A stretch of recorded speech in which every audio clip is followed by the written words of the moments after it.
योगी सरकार ने दी 7 लाख अभ्यर्थियों को नौकरी। सीएम बोले, योग्य और सक्षम अभ्यर्थियों का चयन नहीं हुआ तो तंत्र पैरालाइज हो जाएगा। मुख्यमंत्री योगी आदित्यनाथ ने गुरुवार को नियुक्ति पत्र वितरण कार्यक्रम में कहा कि कुछ अभ्यर्थियों ने 2017 के पहले भी आवेदन किया होगा। सक्षम व समर्थ होने के बावजूद सिर्फ इसलिए चयन नहीं हुआ होगा क्योंकि उनकी पहुंच और अभिभावक के पास इतना पैसा नहीं था कि नियुक्तियां करा सके। सब कुछ होने के बावजूद उन्हें चयन प्रक्रिया से बाहर कर दिया जाता था, लेकिन पिछले साढ़े सात वर्ष में चयन प्रक्रिया में किसी के साथ भेदभाव नहीं हुआ है।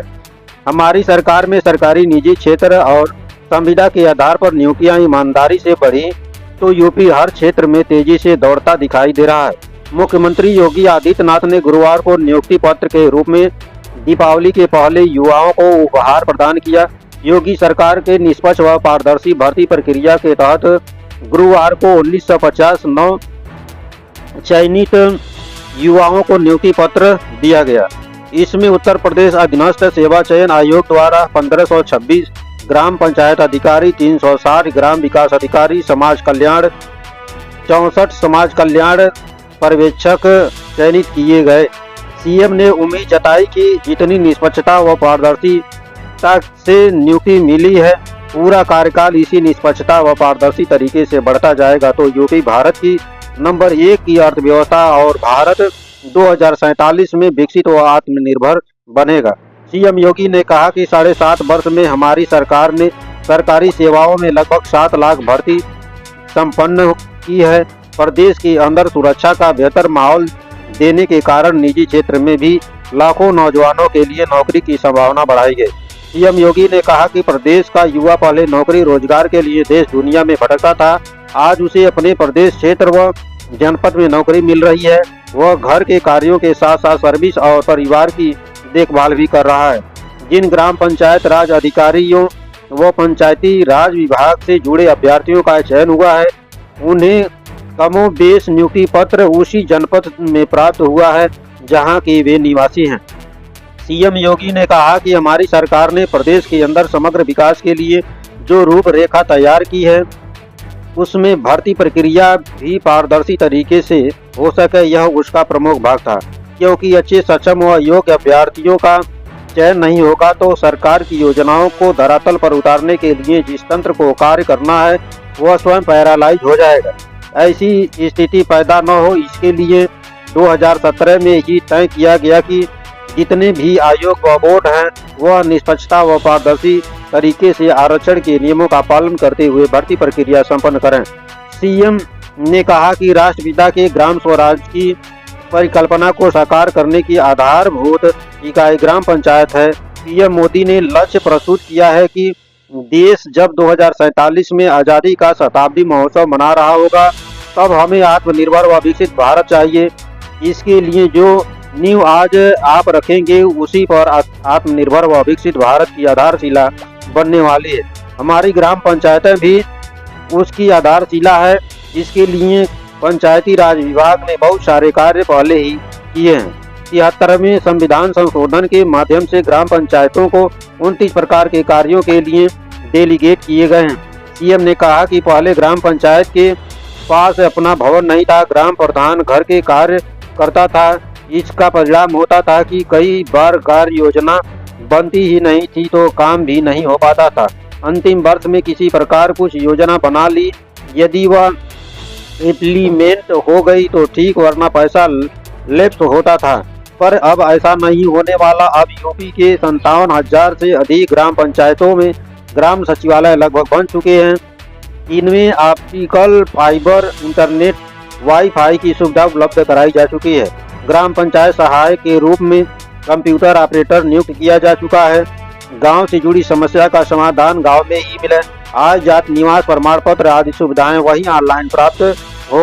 प्रधान व अन्य लोगों के साथ बैठकर ग्राम पंचायत की साल भर की कार्य योजना तैयार की जाए। केवल केंद्रीय व राज्य वित्त की धनराशि से ही विकास कार्यों को बढ़ा सके, ऐसा न हो। खुद के रिसोर्स और आत्मनिर्भरता के लिए लक्ष्य को प्राप्त करने के लिए हमारे स्तर पर क्या प्रयास हो सकते हैं, यह भी देखना होगा।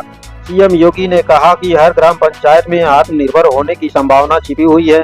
ग्राम पंचायत के पास कुछ सरप्लस लैंड होगी, गांव में बाजार लगते होंगे, उसे ग्रामीण हाट के रूप में विकसित करें।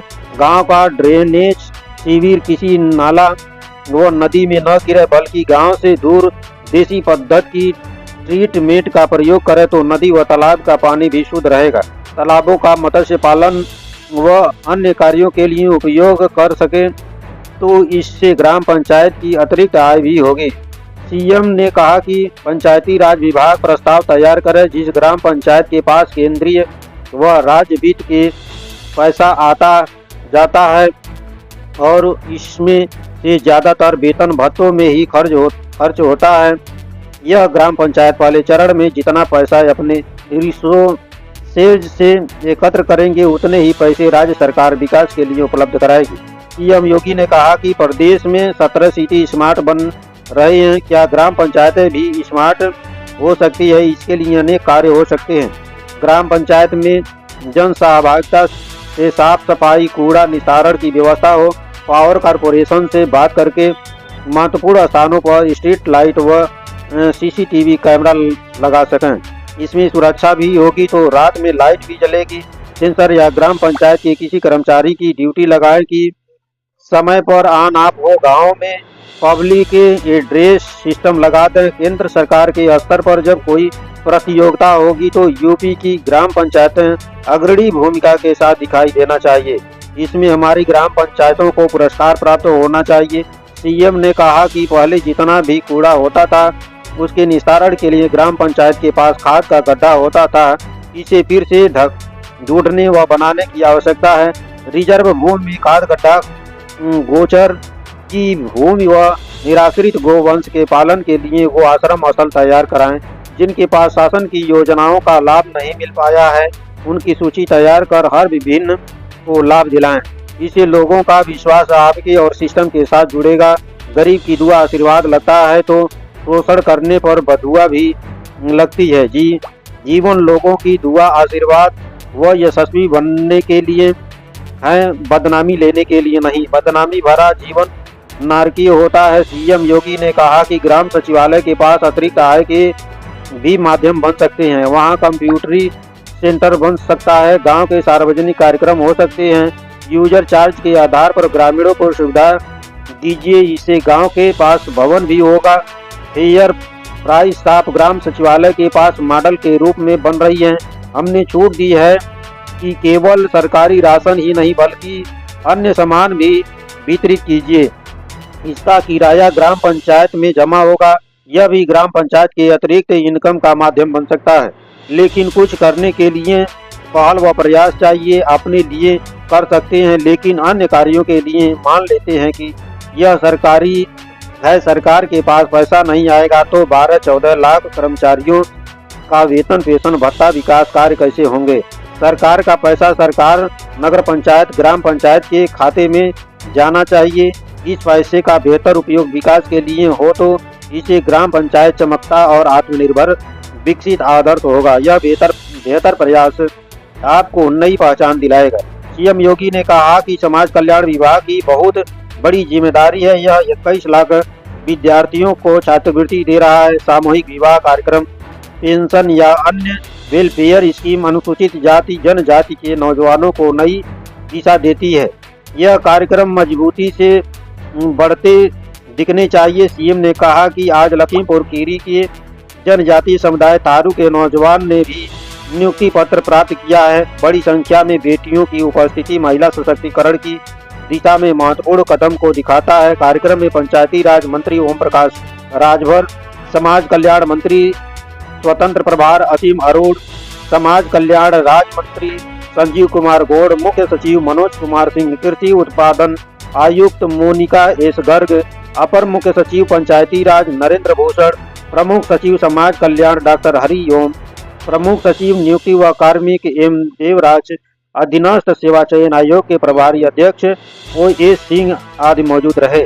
ग्राम पंचायत अधिकारी पद पर चयनित अवनीश तिवारी को बाराबंकी में नियुक्ति मिली है। आमिर अली सिद्दीकी को हरदोई, रूबी मिश्रा को महोबा, नितेश सिंह को गोरखपुर, अखिलेश सिद्धार्थ को अयोध्या, निधि को गोरखपुर, अरविंद सिंह राणा को अमेठी, दिनेश कुमार मौर्य को वाराणसी, में नियुक्ति मिली है। ग्राम विकास अधिकारी पद पर दिव्या को कन्नौज, गोरखपुर में कन्हैया लाल गौतम, सुल्तानपुर में प्राची पाठक नियुक्त की गई हैं। इन सभी 9 चयनितों को मुख्यमंत्री ने नियुक्ति पत्र प्रदान किया। तो आप देख रहे थे जर्नलिस्ट क्रांति मीडिया।